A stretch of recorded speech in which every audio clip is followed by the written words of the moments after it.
जय श्री कृष्णा, जय श्री कृष्णा, राधे राधे।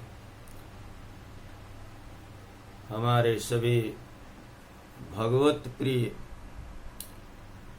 जितने भी भगवान के भक्त हैं, नारायण के भक्त हैं, सभी को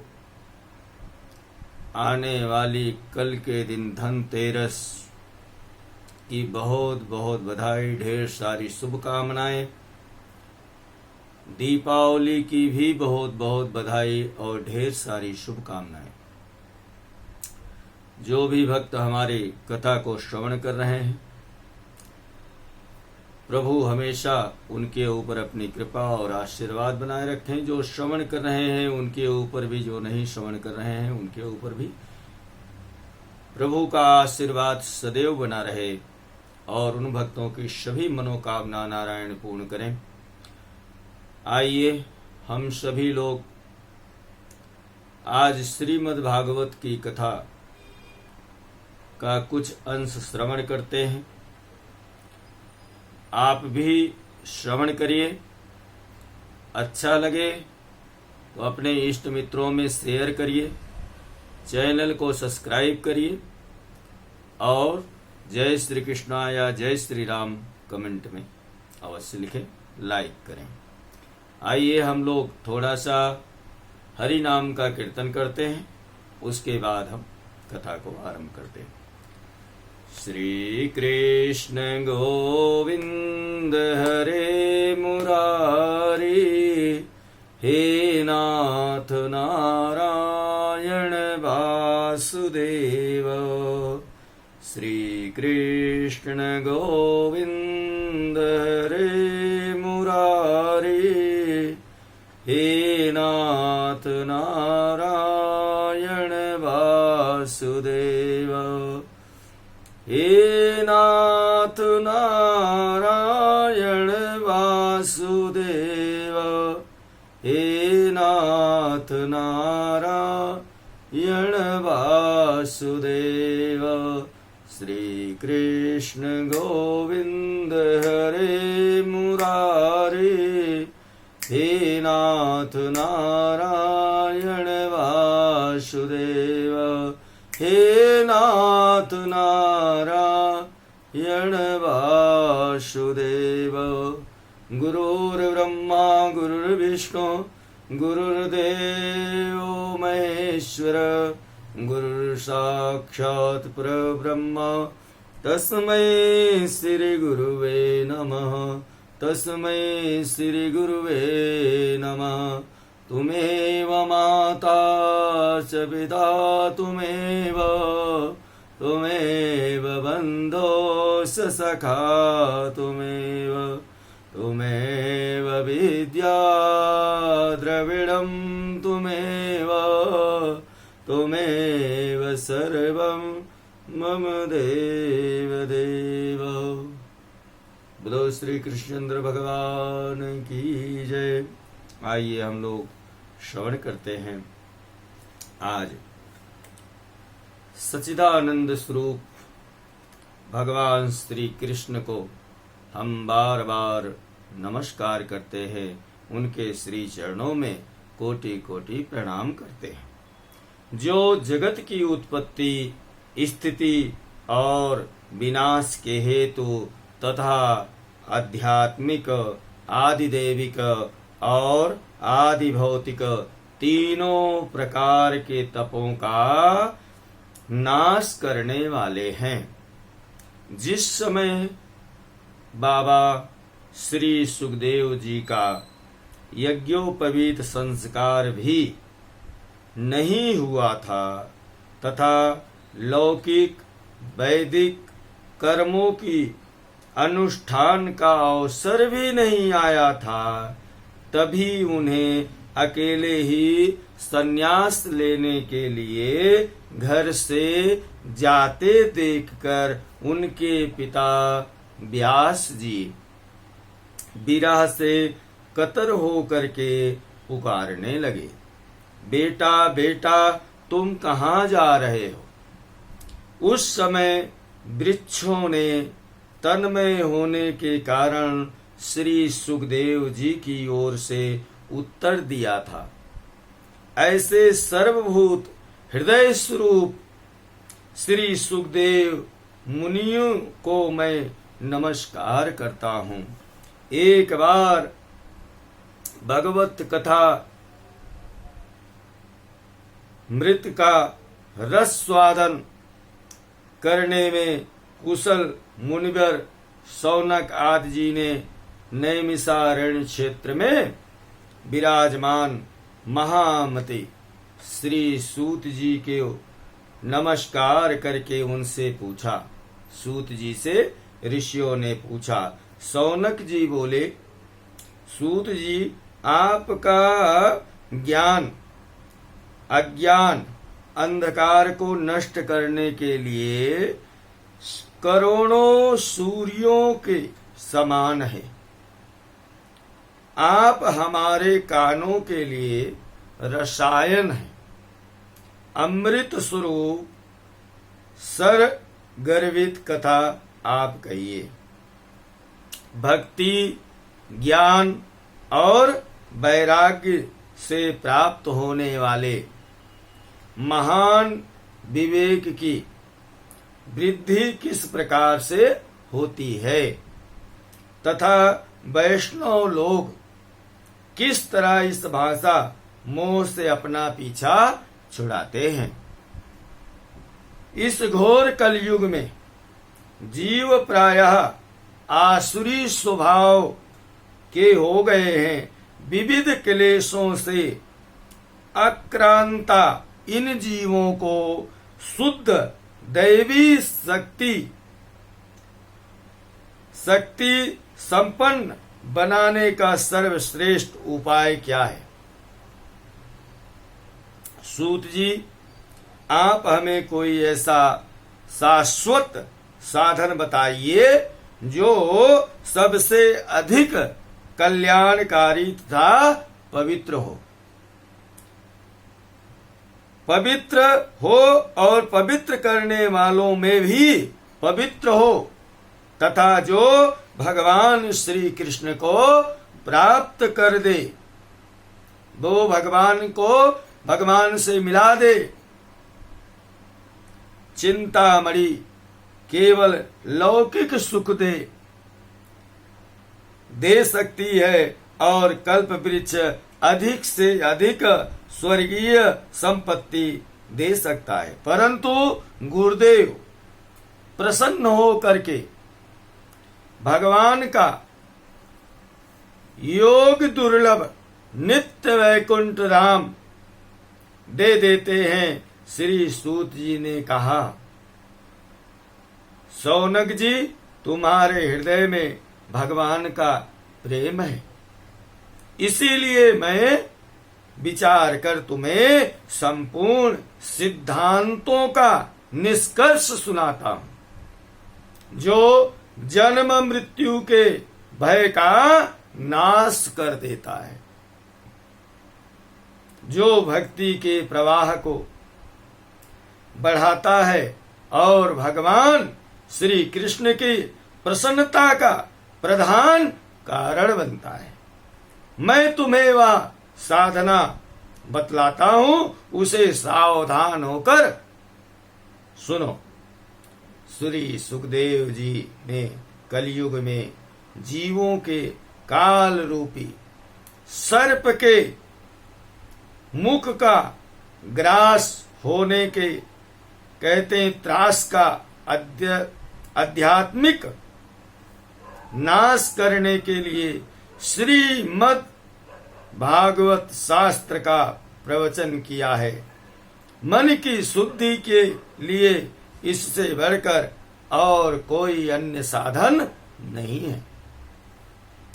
जब मनुष्य के जन्मांतर का पुण्य उदय होता है, अनेकों जन्मों के पुण्य जब उदय हो जाते हैं, तभी उसे इस भगवत शास्त्र की प्राप्ति होती है। जब करोड़ों करोड़ों हजारों हजार जन्मों का पूर्ण फल एकत्रित होगा, तब जाकर के भगवान के इस अमृत रूपी श्रीमद् भागवत भगवत कथा की प्राप्ति मनुष्य को होगी। जब सुखदेव जी राजा परीक्षित जी को यह कथा सुनाने के लिए सभा में विराजमान हुए, तब देवता लोग उनके पास अमृत का कलश लेकर के आए। सारे देवता अमृत का कलश लेकर के आए। देवता अपना काम बनाने में बड़े कुशल होते हैं, देवता चतुराई से। अतः यह भी सबने सुखदेव मुनि को नमस्कार किया।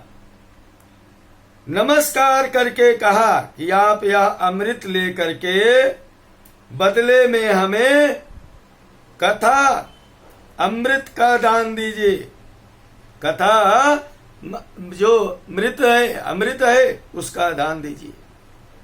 इस प्रकार परस्पर विनम्रता अदला बदली हो जाने पर राजा परीक्षित अमृत का पान करें और हम सब श्रीमद् भागवत रूप अमृत का पान करेंगे। इस संसार में कहा कांच और कहां महामूल्य मणि है, कहां सुधा और कहां कथा। श्री सुखदेव जी ने यह सोचकर उस समय देवताओं की हंसी उड़ा दी। क्या सोचकर? उन्हें भक्ति शून्य कथा का अनधिकारी जानकर कथा अमृत का दान नहीं किया। इस प्रकार यह श्रीमद् भागवत की कथा देवताओं को भी दुर्लभ है। सोचो, कथा श्रवण करें, कथा को ले जाएं, इसके लिए सारे देवता गणना करके विचार करके इस मृतलोक पृथ्वी पर आए, लेकिन उनका मकसद पूरा नहीं हुआ। कहने का मतलब स्वयं देवता भी भगवत भक्ति को श्रवण करने के लिए व्याकुल हैं, लेकिन उनको भी कहते हैं यह अवसर प्राप्त नहीं होता जो अवसर हम लोगों को प्राप्त है। परमात्मा ने जो हमें यह मनुष्य रूप दिया है, नर तन को दिया है, बड़े दुर्लभ से ही मानव शरीर पाया जा सकता है। जो शरीर हमको मिला है, यह शरीर पाने के लिए अनेक देवता भी लालायित हैं कि कब हमको मनुष्य का शरीर प्राप्त हो, कब हम भगवान के अमृत कथा का पान करें और श्री भगवान श्री के चरणों में अपने आप को समर्पण कर दें, यानी हमेशा के लिए प्रभु के चरणों में समाहित हो जाए। हम लोग यहाँ पर क्या कर रहे हैं? हमारे पास सब कुछ होते हुए भी हम उसका कोई लाभ उठा नहीं पाते। हमारा जीवन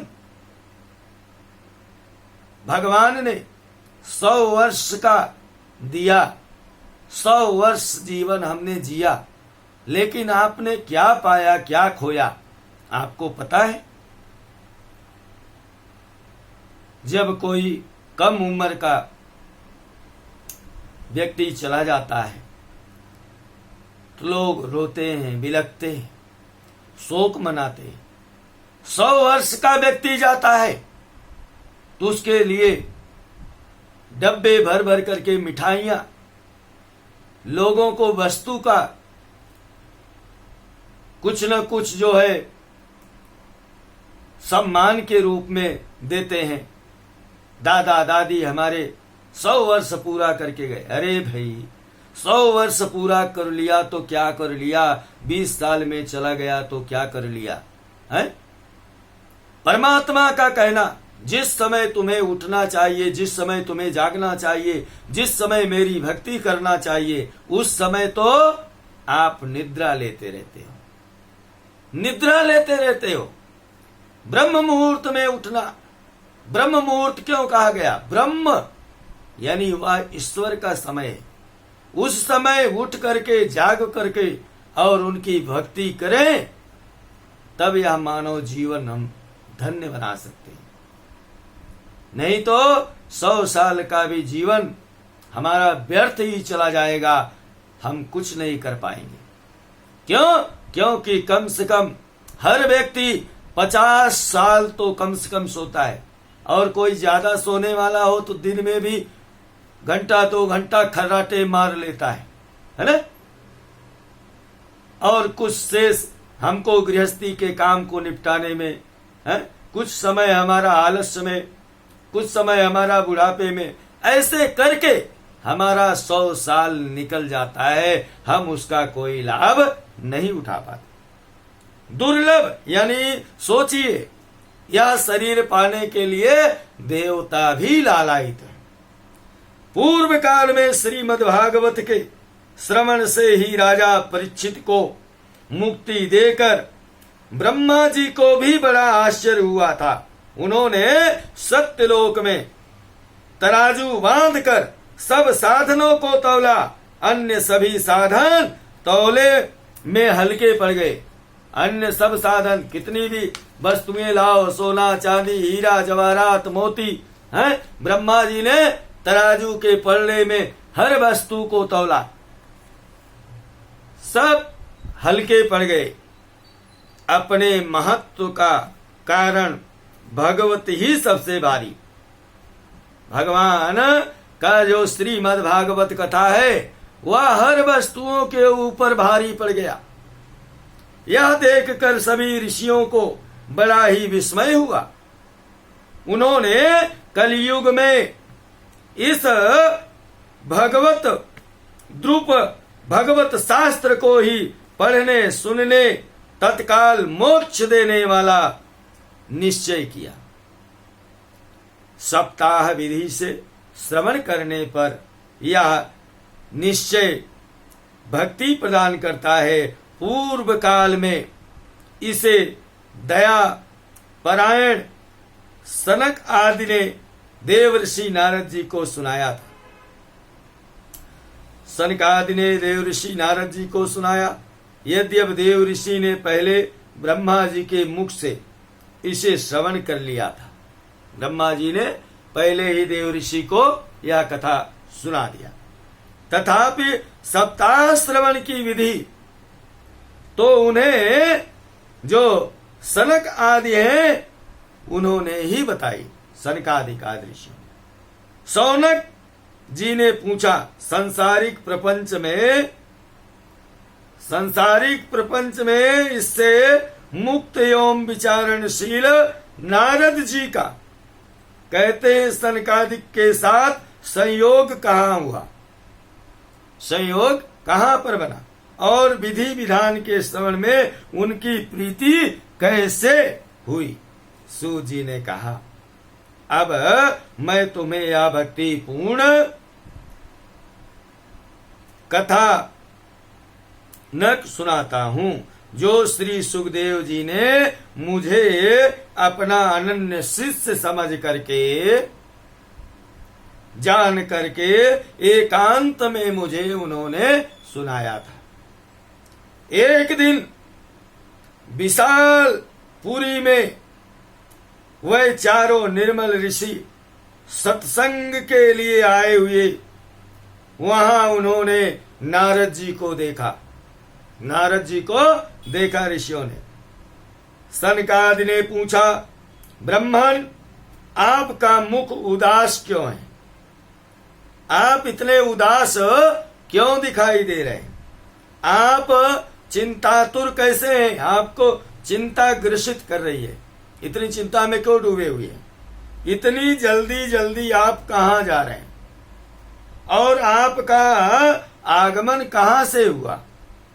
इस समय तो आप उस पुरुष के समान व्याकुल जान पड़ते हैं जिसका सारा धन लुट गया हो। आप जैसे असक्त रहित पुरुषों के लिए यह उचित नहीं है। इसका कारण बताइए। नारद जी ने कहा, मैं सर्वोत्तम लोक समझकर पृथ्वी में आया था। सर्वोत्तम लोक समझकर पृथ्वी में आया था। यहाँ पुष्कर, प्रयाग, काशी, गोदावरी, नासिक, हरिद्वार, कुरुक्षेत्र, श्रीरंग और सेतुबंध आदि कई तीर्थों में मैं इधर उधर विचरता रहा, किंतु मुझे कहीं भी मन को संतोष देने वाली शांति नहीं मिली। इस समय अधर्म के सहायक कलयुग ने सारी पृथ्वी को पीड़ित कर दिया है। कलयुग ने सारे पृथ्वी को पीड़ित कर दिया है। अब यह सत्य, तप, सोच, बाहर भीतर की पवित्रता, दया, दान आदि कुछ भी नहीं है। बेचारे जीव केवल अपना पेट पालने में लगे हुए हैं। अपना ही पेट भरना सबका ध्येय है। वह असत्यभाषी, आलसी, मंदबुद्धि, भाग्यहीन, उपद्रवग्रस्त हो गए। जो साधु संत कहे जाते हैं वह पूरे पाखंडी हो गए। देखने में तो विरक्त यानी साधु लगते, देखने से साधु प्रतीत होते हैं, किंतु स्त्री, धन आदि सभी का परिग्रह करते हैं। स्त्री के मोह में, धन के मोह में हमेशा उसी को पाना चाहे। घरों में स्त्रियों का राज्य है। कहते हैं साले सलाहकार बने हुए हैं। लोभ से लोग कन्या विक्रय करते हैं और स्त्री पुरुषों में कलह मचा रहता है। महात्माओं को आश्रम, तीर्थ और नदियों पर एवनो विधर्मियों का अधिकार हो गया। उन दुष्टों ने बहुत से देवालय भी नष्ट कर दिए। इस समय यहाँ न कोई योगी है, न सिद्ध है, न ज्ञानी है और न सत्कर्म करने वाला ही है। सारे साधन इस समय कलि रूप दाव नल से जलकर भस्म